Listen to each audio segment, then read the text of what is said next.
بسم الله والحمد لله والصلاة والسلام على سيدنا ومولانا رسول الله وعلى آله وصحبه ومن والاه اما بعد۔ ہم بچپن سے یہ سنتے ہوئے آئے ہیں کہ سابقہ امتوں پر جس طرح پتھر برسائے جاتے تھے یا ان کے چہرے مسخ کر دیے جاتے تھے یا ان کو زمین میں دھسا دیا جاتا تھا، اس طرح اس امت کے ساتھ نہیں ہوگا حضور اکرم صلی اللہ علیہ وآلہ وسلم کی برکت سے۔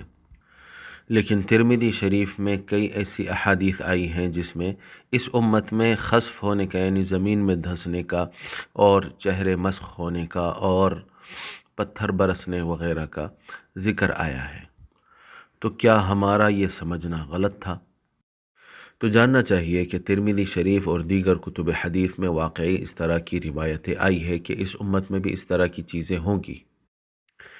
چنانچہ ترمذی شریف کی کتاب الفتن باب ما جاء فی علامت حلول المسخ والخسف حدیث نمبر 2211 2211 میں آتا ہے کہ حضرت ابو ہریرہ رضی اللہ عنہ نے فرمایا کہ اللہ کے رسول صلی اللہ علیہ وآلہ وسلم نے ارشاد فرمایا، اذا اتخذ الفیء دولا والامانة مغنما والزکاة مغرما، جب محصولات کو ذاتی دولت، امانت کو غنیمت اور زکوٰۃ کو تاوان سمجھا جانے لگے گا، غیر دینی کاموں کے لیے علم حاصل کیا جائے گا، مرد اپنی بیوی کی فرما برداری کرے گا اور اپنی ماں کی نافرمانی، اپنے دوست کو قریب کرے گا اور باپ کو دور، مسجدوں میں آوازیں بلند ہونے لگیں گی، قبیلے کا بدکار شخص ان کا سردار بن بیٹھے گا اور ذلیل آدمی قوم کا لیڈر، اور آدمی کی عزت محض اس کے شر سے بچنے کے لیے کی جائے گی، گانے والی عورتیں اور گانے بجانے کا سامان عام ہو جائے گا، شرابیں پی جانے لگیں گی اور بعد والے لوگ پہلے والے لوگوں کو لان تان سے یاد کریں گے۔ اس وقت سرخ آندھی، زلزلے، زمین میں دھس جانے، شکلیں بگڑ جانے، آسمان سے پتھر برسنے اور طرح طرح کے لگاتار عذابوں کا انتظار کرو۔ یہ نشانیاں یکے بعد دیگرے یوں ظاہر ہوں گی جس طرح کسی ہار کا دھاگا ٹوٹ جانے سے گرتے موتیوں کا تانتا بندھ جاتا ہے۔ تو جب یہ چیز ثابت ہے تو حضور اکرم صلی اللہ علیہ وآلہ وسلم کی برکت سے یہ امت عذاب سے محفوظ رہے گی اور سابقہ امتوں کی طرح اس کے ساتھ نہیں ہوگا۔ اس کا کیا مطلب ہے؟ تو اس کا مطلب بالکل واضح ہے اور اس کی وضاحت صحیح مسلم کی حدیث میں ہو جاتی ہے۔ حدیث نمبر 2879 2889 حضرت ثوبان رضی اللہ عنہ سے مروی ہے کہ اللہ کے رسول صلی اللہ علیہ وآلہ وسلم نے ارشاد فرمایا، ان اللہ زوى لی الارض، بے شک اللہ رب العزت نے زمین کو میرے لیے سمیٹ دیا، فرأیت مشارقها ومغاربها، تو میں نے اس کے مشرقوں کو اور مغربوں کو دیکھ لیا، وان امتی سیبلغ ملکها ما زوی لی منها، اور میری امت کی مملکت وہاں تک پہنچے گی، ان کی حکومت وہاں تک پہنچے گی جہاں تک مجھے دکھایا گیا ہے، جہاں تک کہ زمین کو میرے لیے سمیٹا گیا، اور مشرق سے لے کے مغرب تک سارا سرکار کے لیے سمیٹ دیا گیا تھا۔ تو امت محمدیہ کی حکومت مشرق سے لے کے مغرب تک زمین کے ہر کونے تک پہنچے گی۔ وَأُعْطِيتُ الْكَنْزَيْنِ الْأَحْمَرَ وَالْأَبْيَضَ، اور دونوں خزانے مجھے عطا کیے گئے، سرخ خزانہ اور سفید خزانہ۔ وَإِنِّي سَأَلْتُ رَبِّي لِأُمَّتِي أَلَّا يُهْلِكَهَا بِسَنَةٍ عَامَّةٍ،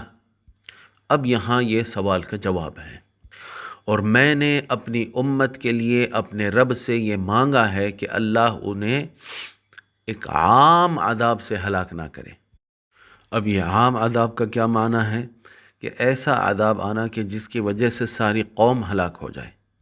ساری امت ہی ہلاک ہو جائے، جس طرح سابق میں ہوتا تھا، حضرت نوح علیہ السلام کی قوم کے ساتھ ہوا کہ ساری قوم ہلاک کر دی گئی، حضرت ہود علیہ السلام کی قوم عاد اور حضرت صالح علیہ السلام کی قوم ثمود، اور اسی طرح حضرت لوط علیہ السلام کی قوم۔ تو اس طرح کے عام عذاب سے جس سے ساری امت اور ساری قوم ہی ہلاک ہو جائے اور ختم ہو جائے اور صفحہ ہستی سے مٹ جائے، اس طرح کا عذاب جو ہے ان کے اوپر نازل نہیں ہوگا۔ تو عام عذاب سے یہ امت محفوظ ہے، لیکن اس کے بعض افراد پہ، کوئی مخصوص فرد پر اس طرح کا عذاب نازل ہو سکتا ہے، کوئی مخصوص لوگوں کے اوپر اس طرح کا عذاب نازل ہو سکتا ہے، ان کو ان کے بیٹھی جگہ جو ہے ان کے چہرے مسخ کر دیے جاتے، انہیں جو ہے بندر یا خنزیر بنا دیا جائے، یہ ممکن ہے۔ اسی طرح بعض لوگوں کو یا کسی ایک فرد کو اس کے کرتوتوں کی وجہ سے، اس کے ظلم کی وجہ سے زمین میں دھسا دیا جائے، یہ بالکل ہو سکتا ہے۔ اسی طرح جیسا کہ ترمذی شریف کی حدیث میں آیا کہ پتھر بھی برسائے جا سکتے ہیں۔ اور پھر یہ صحیح مسلم کی حدیث کی تکمیل میں کیا آتا ہے، آگے چل کے آتا ہے وَإِنِّي أَعْطَيْتُكَ لِأُمَّتِكَ أَلَّا أُهْلِكَهُمْ بِسَنَةٍ عَامَّةٍ کہ اللہ رب العزت نے حضور اکرم صلی اللہ علیہ وسلم سے اس دعا کو قبول کرتے ہوئے ارشاد فرمایا کہ میں نے آپ کی امت کو یہ چیز عطا فرما دی ہے کہ ایک عام عذاب سے انہیں ہلاک نہیں کروں گا، بلکہ اس چیز سے بھی محفوظ فرما دیا کہ دشمنوں میں سے کبھی کوئی مکمل طور پہ اس امت پر غالب نہیں ہو سکتا، جیسا کہ سنن النسائی کی حدیث نمبر 1638 میں آتا ہے، 1638 میں، کہ میں وَسَأَلْتُ رَبِّي عَزَّ وَجَلَّ أَلَّا يُظْهِرَ عَلَيْنَا عَدُوًّا مِّن غَيْرِنَا فَأَعْطَانِيهَا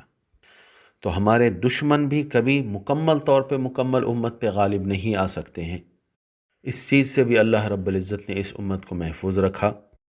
البتہ تفریقے سے یہ امت محفوظ نہیں رہے گی، جیسا کہ سرکار کی اسی حدیث شریف میں آتا ہے کہ میں نے اپنے رب سے یہ بھی مانگا کہ اس میں میری امت میں تفریقہ نہ ہو، تو اسے اللہ رب العزت نے منع فرما دیا۔ اور یہ جو آپسی اختلاف بھی ہے، یہ بھی در حقیقت آخرت کے لحاظ سے رحمت ہی ہے۔ چنانچہ سنن ابی داود کی حدیث نمبر 4278 4278 میں کتاب الفتن والملاحم باب ما یرجى فی القتل میں حضرت ابو موسیٰ رضی اللہ عنہ سے مروی ہے کہ اللہ کے رسول صلی اللہ علیہ وسلم نے ارشاد فرمایا امتی هذه امت مرحومہ، میری یہ امت مرحوم امت ہے، جس پر رحم کیا جاتا ہے یا جس پر رحم کیا گیا ہے، یعنی مرحوم امت ہے۔ لیس علیہا عذاب فی الآخرہ، اس پر آخرت میں کوئی عذاب نہیں ہے، یعنی جس طرح کافروں کو ہمیشہ کا عذاب دیا جاتا ہے، لیس علیہا عذاب فی الآخرہ، یا اس میں جو یعنی اکثریت کی جو ہے مغفرت کر دی جائے گی، تھوڑے ہی لوگ جو ہے جہنم میں جائیں گے۔ لیس علیہا عذاب فی الآخرہ، یہ آخرت کے عذاب سے محفوظ ہے۔ عذابها فی الدنیا، اس کا عذاب دنیا میں ہے، یعنی جس کو اللہ رب العزت جس پر رحم کرنا چاہتا ہے، اللہ رب العزت جس گنہگار پر رحم کرنا چاہتا ہے، دنیا میں ہی اسے تکلیفیں دے کے آخرت کے عذاب سے محفوظ کر دیتا ہے۔ اسی طرح فرمایا یہ امت کا عذاب دنیا میں ہی ہے، اور وہ کیا ہے؟ الفتن والزلازل والقتل، اس کا عذاب دنیا میں کیا ہے؟ فتنے اور زلزلے اور قتل ہے۔ تو حضور صلی اللہ علیہ وآلہ وسلم کی برکت سے اس امت کو جلدی اور چھوٹی والی تکلیف دے کے بڑی جو تکلیف اور سخت جو عذاب ہے آخرت کا، اس سے بھی محفوظ کیا جاتا، تو یہ بھی در حقیقت رحمت ہے۔ واللہ ورسولہ اعلم و احکم۔